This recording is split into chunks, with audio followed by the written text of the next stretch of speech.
Well, good afternoon, everyone. Welcome to the closing keynote luncheon of the 2021 Washington Conference on the Americas. It's been quite a ride, but we're here, we made it. Thanks to all of you. Well, nearly everything has been disrupted by the pandemic, which continues across much of the hemisphere and the world. The core values of democracy, prosperity, and security, our conference theme this year, offer signposts for recovery and ultimately optimism for partnership and collective actions to build the hemisphere back better.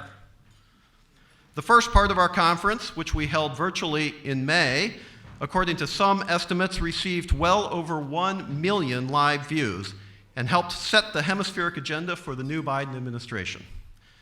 We were privileged to hear then from Vice President Kamala Harris, as well as the U.S. Secretaries of State, Homeland Security and Commerce, and the U.S. Trade Representative. We also heard from the chairman of the House of Representatives Foreign Affairs Committee, among others. All in all, it was an amazing lineup. And now we are very excited about our program here at the gorgeous Mexican Cultural Institute, which we thank Ambassador Esteban Moctezuma for allowing us to access. We will begin with a short conference video, after which we will present our Chairman's Award for Leadership in the Americas to Senator Bill Cassidy, and we've already had our first program adjustment because the senator has been, although he doesn't have it, been exposed to COVID, and so he will be joining us virtually today instead of in person. We will then receive a special message directly from Presidential Climate Envoy John Kerry, who just returned from the COP26 discussions in Glasgow. Closing keynote remarks for our conference today will be offered by the President of Guatemala, Dr. Alejandro Giammattei.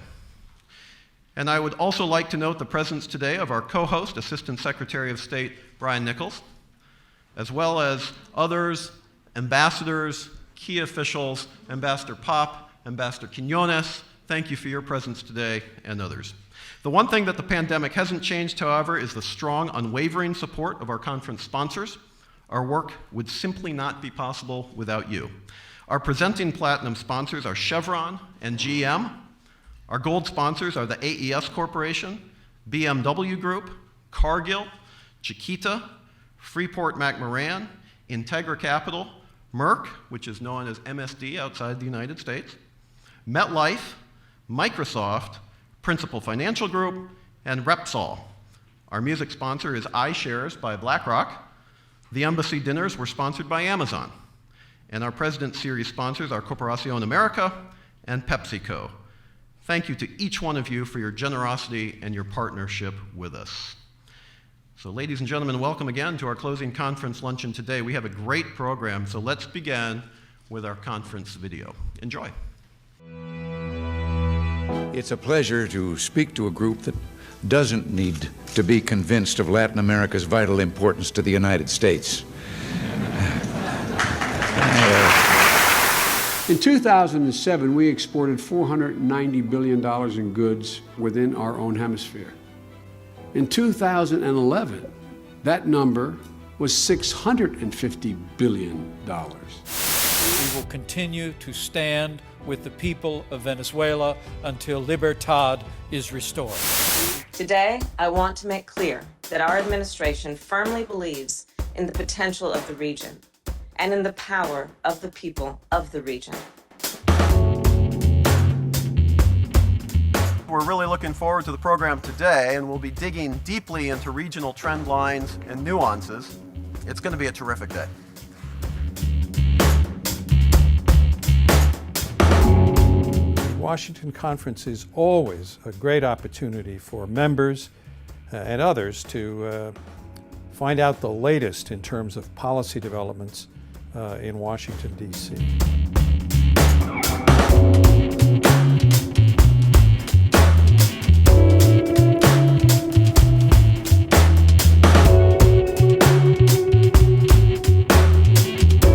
It's great to be back at the Washington Conference on the Americas. It's been one of the most dependable, value-added events in Washington.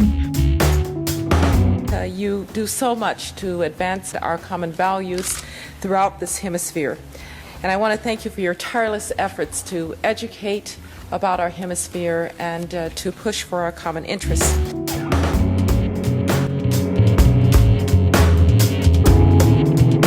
It's not understood well enough the following facts. 11.3 million Americans today have their jobs solely because of exports. When you look at the contributions that our Hispanic friends have made to our country, not just the country of Mexico, but throughout our hemisphere, it's the same story that has been repeated time after time after time in the history of this country.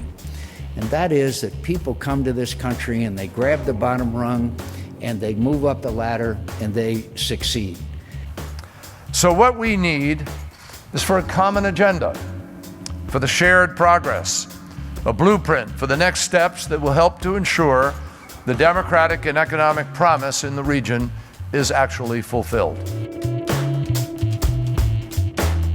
The world, and especially the industrialized first world, is racked right now about anxiety about the future of work. And this is fundamentally about technology and automation, not about trade, but our public understanding of that is completely off. The relationship between Mexico and the United States is not just security, it's security that is economic as well as physical, and the trade involves hundreds of thousands of jobs on both sides of the border. The investments we make now in green energy and resilience can create millions of good-paying jobs, while also expanding energy access, which is crucial to development. We need greater ambition, innovation, and investment. It was always about what can we do for Latin America? What can we do for the Americas? It's no longer that. It's what can we do with Latin America? Latin Americans are shaping their own future. They are writing their own story. They hold a pen. As I see it, our role is to read those words, take them in, and help however we can as Latin America writes its own next chapter.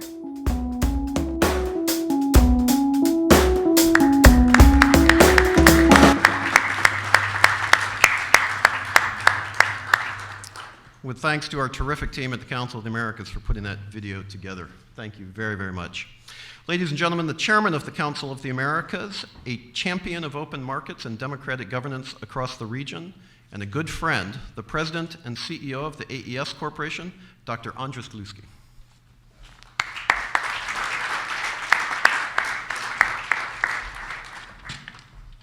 Well, thank you, Eric, and that was a terrific video. You really see what's been done in the last 50 years.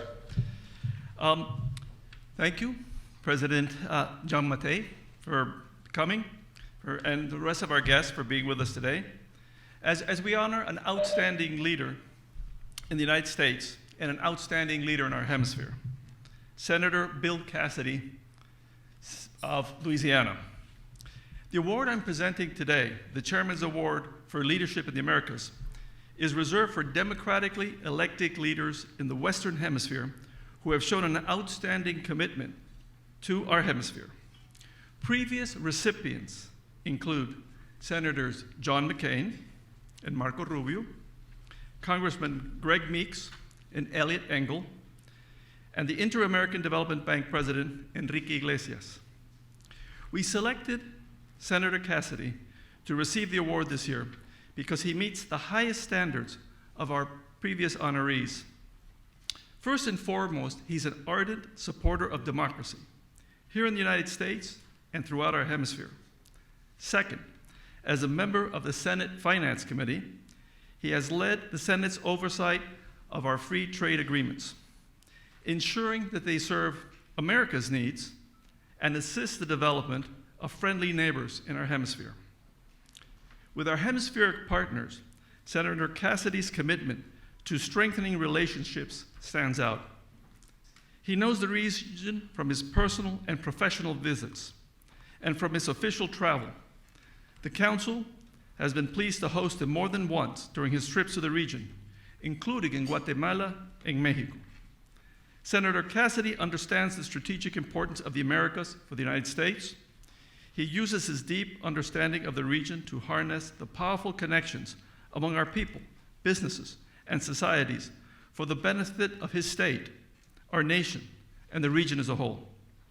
Whether to provide assistance to disaster-stricken Haitians, promote U.S. exports of natural gas and other key products to the region, or ensure that we're effectively countering Chinese influence. At home, Senator Cassidy is a coalition builder. This has allowed him to secure passages of key pieces of legislation. Most recently, his bipartisan, and that's a rare word nowadays here in Washington, bipartisan infrastructure legislation and health care laws designed to bring prosperity and well-being to the American people. In the Americas, the senator is likewise a strong advocate of building coalitions to advance the cause of peace, prosperity, and democracy. For all these reasons, and many more, it is a great privilege on behalf of the Council of the Americas to present to Dr. Bill Cassidy, United States Senator for Louisiana, the 2021 Chairman's Award for Leadership in the Americas.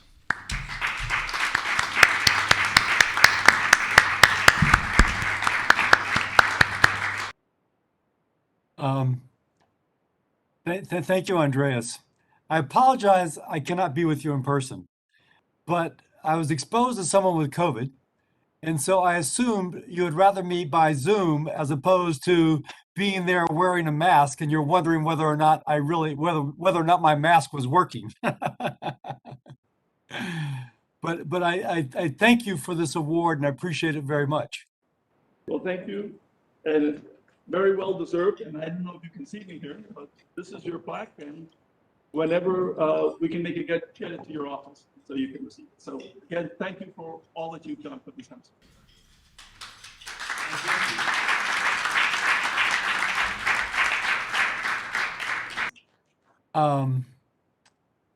And I truly hope that award is not so much a reward for that which has already occurred, but a platform upon which we can build to a more prosperous future for our entire Western Hemisphere.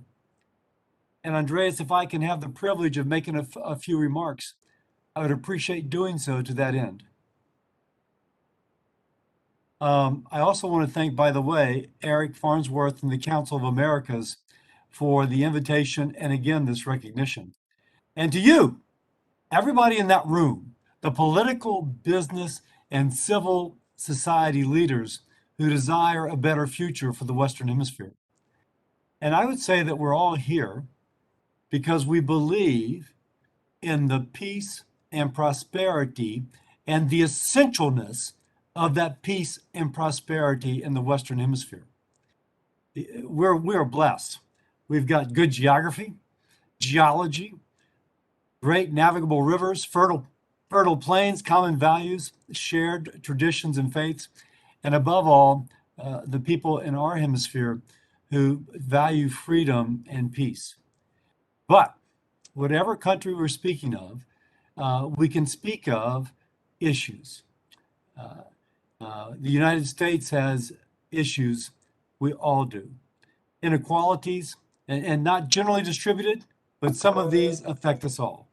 Inequalities, weak political systems, decaying infrastructure, statist bureaucracies, public health systems that have not been up to the challenge of COVID-19, and I could go on.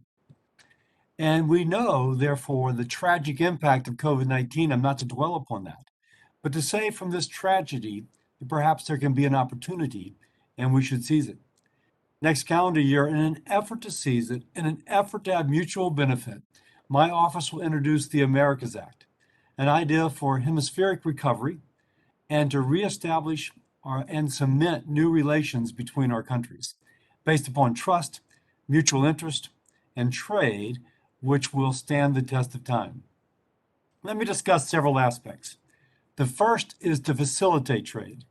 Market-driven international trade is the most powerful tool for elevating people out of poverty and balancing the interest of all parties involved.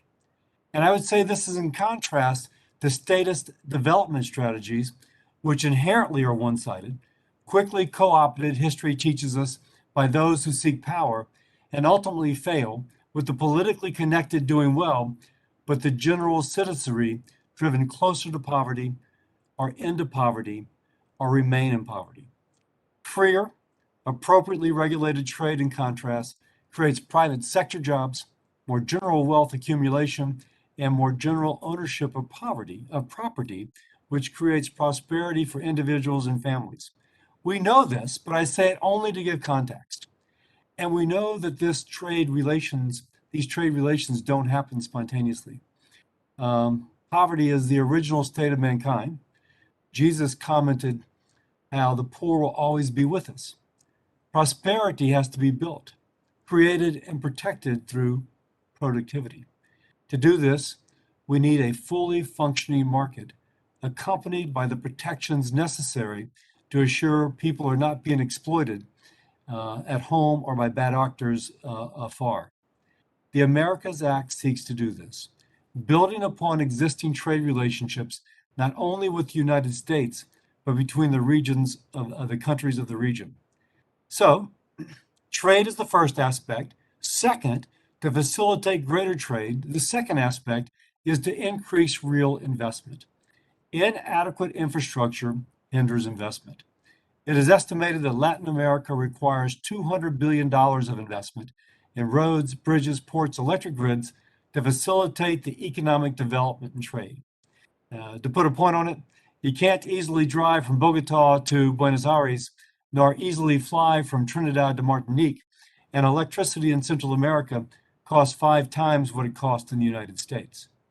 By the way, the United States, we've got our own issues, and we've recognized this in recently passing the bipartisan infrastructure bill to address our pent-up demand. Governments and private sectors throughout the Western Hemisphere need to address these challenges to unlock opportunity for greater prosperity. One example, ports.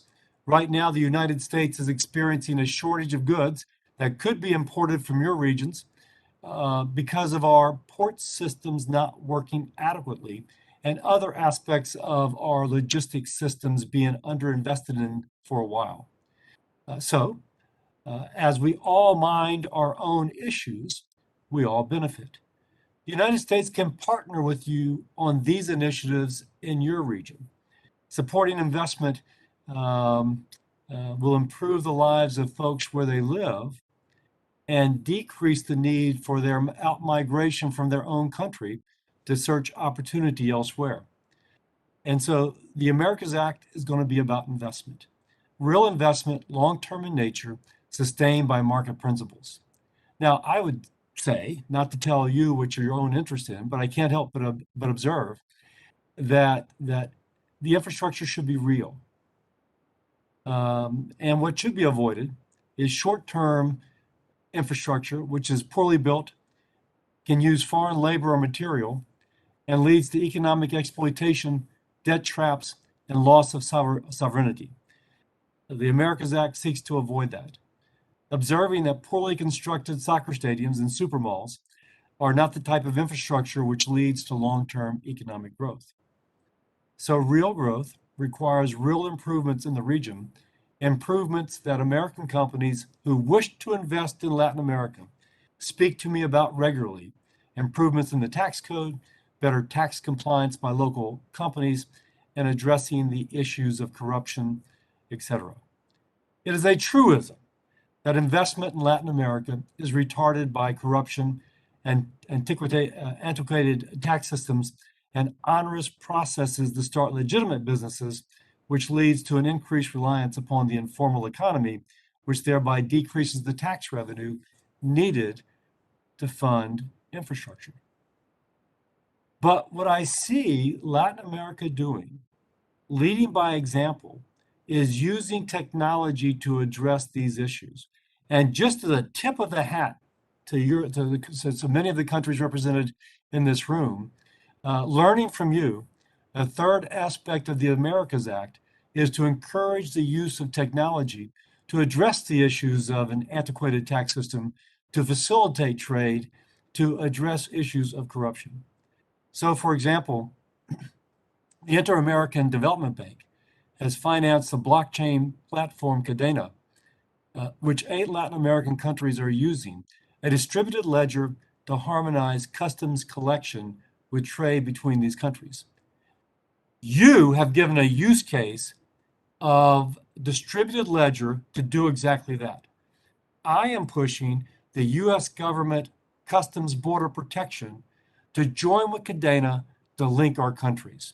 And I'm using the example of the countries in Latin America who are participating in this platform to my Senate and congressional colleagues as an example that this is not the future, this is now, and this is what we can do, again, to facilitate trade.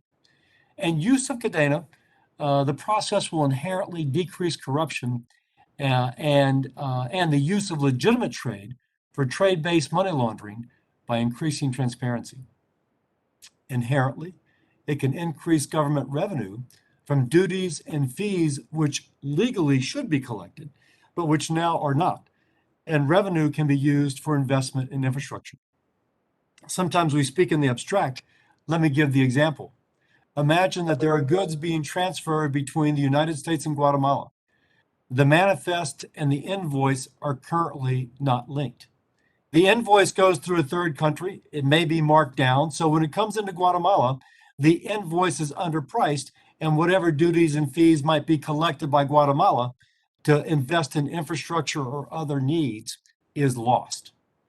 With a distributed ledger in which all the parties are looking at it simultaneously, with a hierarchical system of access, so the governments can see the most, the trading partners, the companies involved can see another level, etc. That sort of third-party alteration of the invoice and manifest coming to Guatemala can be detected and stopped, and the duties and fees due to the Guatemalan government can then be delivered, using technology to address issues that have been long-standing. This is powerful. Latin America has taken the lead in the entire world. Thank you for that. And I wish the United States to be a full partner, and we will continue to push for this.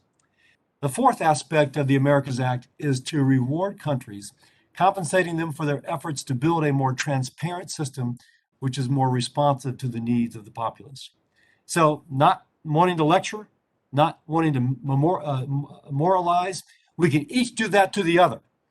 By the way, the problems of the United States with their own issues of drug abuse and, if you will, rewarding those transnational criminal organizations importing drugs to the United States is well known, and I fully confess to.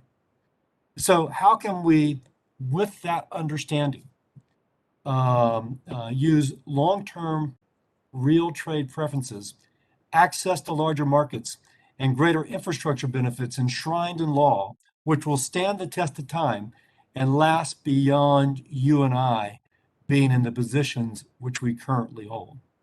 The last part of the Americas Act is to increase our people-to-people contacts, greater foreign assistance to fight the immediate impact of COVID, new English language courses to facilitate that. I'm trying to learn Spanish.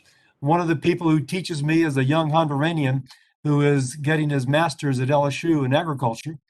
But I understand that he comes from a better off family. Is there a way to expand access to this sort of interchange? I know more about coffee trade in Honduras than I ever would because of this young man who is teaching me Spanish. So that sort of real contact, which informs each other of that which can benefit us all. A new set of American universities of the Americas to educate the next generation of Latin American leaders in Hayek and Mies instead of Marx and Che. More Peace Corps workers, a greater Voice of America news program, and the like. We're exploring creative ways to finance our efforts. But truth of the matter, this is not an aid package as traditionally conceived of. It is a trade package. Aid is expensive, but with successful market-driven trade, loans are repaid, investment generates economic growth, which leads to increased tax revenue, which increase investment for infrastructure and other things, and there's a virtuous cycle created which benefits us all. This is kind of the overview of what I hope to do with the Americas Act. As I said, I hope this award that I received today is not a reward, but a platform to go forward. And those of us who choose to be in the positions in which we are, to think beyond the horizon, past the next problem, to envision a way that the world could be, and to identify real solutions to collective problems facing humanity, and to work towards a better future for our children and our grandchildren. Thank you for your time, and if you'll indulge me, just so I can tell my tutors that I'm working on my Spanish. Que Dios les bendiga. Gracias.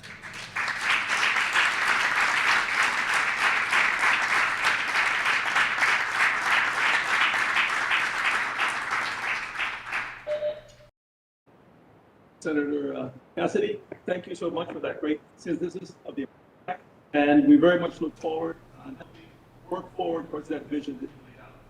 It's truly exciting, and I think we have a unique opportunity in these times to bring the hemisphere even closer together. And I think I really hope that we can see each other sometime in the future when this pandemic is past us, sometime early next year. So thank you so much. Thank you. And just to close, those of you who have ideas that are kind of consistent with that which we're thinking, I ask you to reach out to us. Many of you know my assistant Joel Hurst, who grew up in Argentina, is married to a woman from Venezuela, fluent. They speak Spanish at home, everybody but their son, and who is very much interested and in tune with my interest in the Western Hemisphere. So we would hope that you would communicate to us your ideas, because I really want this to be a mutual, as opposed to us just thinking that it might work. The more that we can follow the lead of programs such as Cadena, the more I think we will be on the same page, the more we are more likely to succeed. So thank you much more for everything.